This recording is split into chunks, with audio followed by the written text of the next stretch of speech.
گے. ہم ایک طرف تکبیرات کی آوازیں سن رہے تھے، دوسری طرف اپنے ماؤں، اپنے بہنوں، اپنے یتیم بچوں کی سسکیاں سن رہے تھے.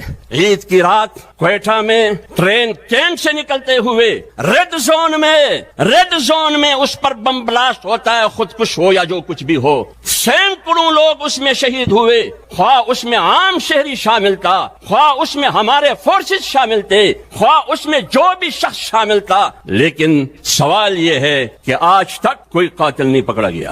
میرا قاتل تو ابھی تک نہیں پکڑا، شیخ ادریس کا قاتل ابھی تک گرفتار نہیں ہوا. آپ نے 70 سالہ شخصیت کو، شیخ ادریس کو، کہ اس نے پوری زندگی قوم کو امن کا درس دیتا رہا.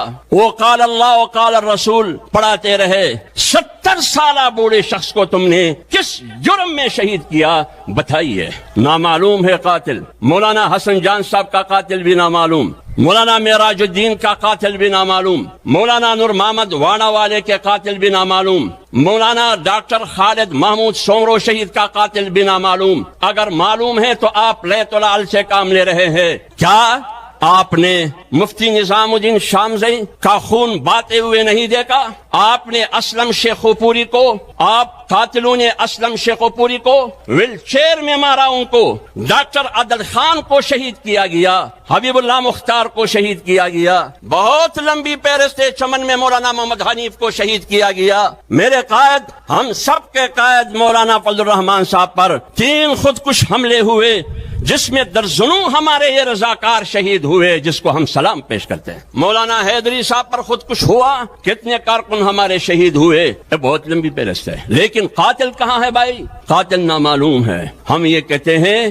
کہ نامعلوم پردے میں چپے ہوئے معلوم ہم سب کو معلوم ہے. اس کا حساب آپ نے دینا ہوگا. کہتے ہیں کہ بلوچستان میں امن و امان خراب ہے. میں رات 2 بجے سنجاوی سے آیا، وہاں 2-3 جلسوں سے میں نے خطاب کیا، وہاں بھی میں نے دینی مدارس کی ترجمانی کی، وہاں بھی میں نے، خدا گواہ ہے، میں نے جمعیت علماء اسلام کی ترجمانی کی، میں نے بلوچستان کے حقوق کی ترجمانی کی، میں نے دینی مدارس کی ترجمانی کی. قوم کو شعور دیا کہ دینی مدارس کی خدمات کیا ہے، قوم کو شعور دیا کہ جمعیت علماء اسلام کی خدمات کیا ہے، قوم کو شعور دیا کہ علماء کی خدمات کیا ہے. لیکن آج تک ہمارے خدمات کو تسلیم نہیں کیا گیا.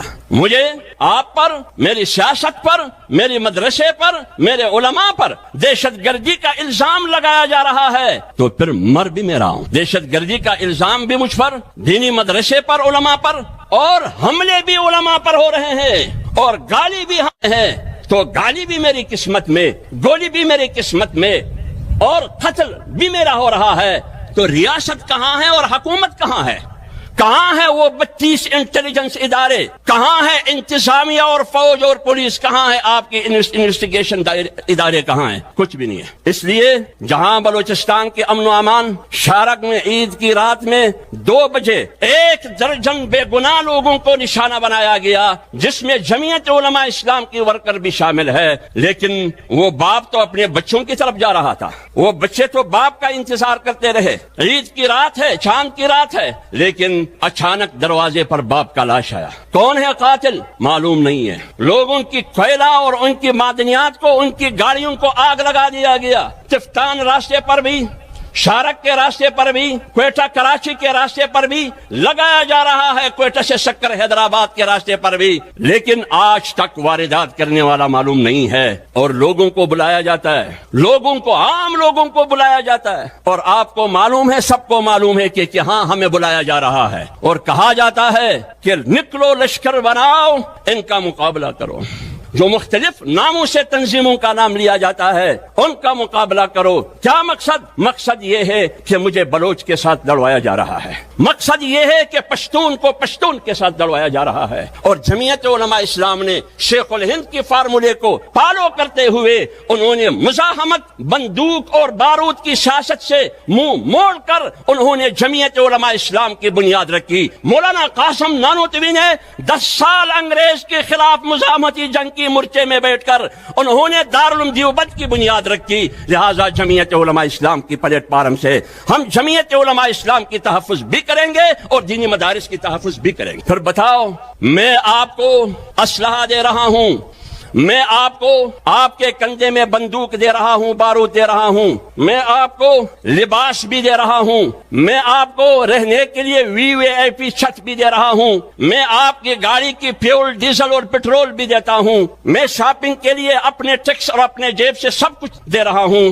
آپ کی ذمہ داری کیا ہے؟ میں حکومت اور ریاست کو کہہ رہا ہوں، آپ کی ذمہ داری یہ ہے کہ میری تحفظ کرے، میری عزت کی تحفظ کرے، میری جان کی تحفظ کرے، میری زندگی کی تحفظ کرے، میری ماں کی تحفظ کرے، لیکن آپ تحفظ کرنے میں ناکام ہو جائے۔ اور یہ بات میں نہیں کرتا، پڑھیے آئین سن 1973 کا آئین پڑھیے، ریاست نے میرے ساتھ وعدہ کیا ہے کہ آپ کی زندگی کی تحفظ بھی میں کروں گا، آپ کی جان کی تحفظ بھی میں کروں گا، آپ کی عزت اور ابرو کی تحفظ بھی میں کروں گا۔ آپ تحفظ نہ کر سکے 78 سال میں، لہٰذا یہ تسلیم کر لے کہ آپ تحفظ کرنے میں ناکام ہو چکے ہیں، لہٰذا حکومت سے مستعفی ہو جائے۔ اگر آپ مجھے کہتے ہیں کہ آپ لڑو تو یہ 10 لاکھ کس مرض کی دوا ہے؟ لڑو، تم لڑو۔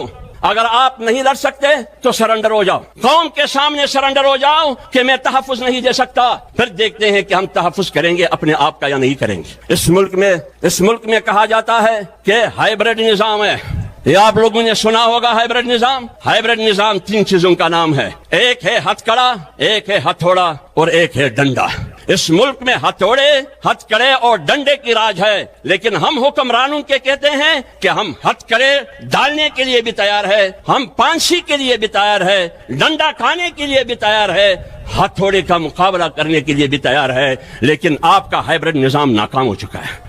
ہائیبرڈ نظام کا مطلب یہ ہے، ہائیبرڈ نظام کا مطلب یہ ہے، ہائیبرڈ نظام کا مطلب یہ ہے کہ جھنڈے کا احترام کم، جھنڈے میں ڈنڈے کا احترام زیادہ۔ لیکن ہم جھنڈے کا احترام کریں گے، ہم جھنڈے کا احترام کریں گے، لیکن جھنڈے کا احترام اس وقت کریں گے، ڈنڈے کا احترام اس وقت کریں گے جھنڈے کے ساتھ جب ڈنڈا جھنڈے میں ہو۔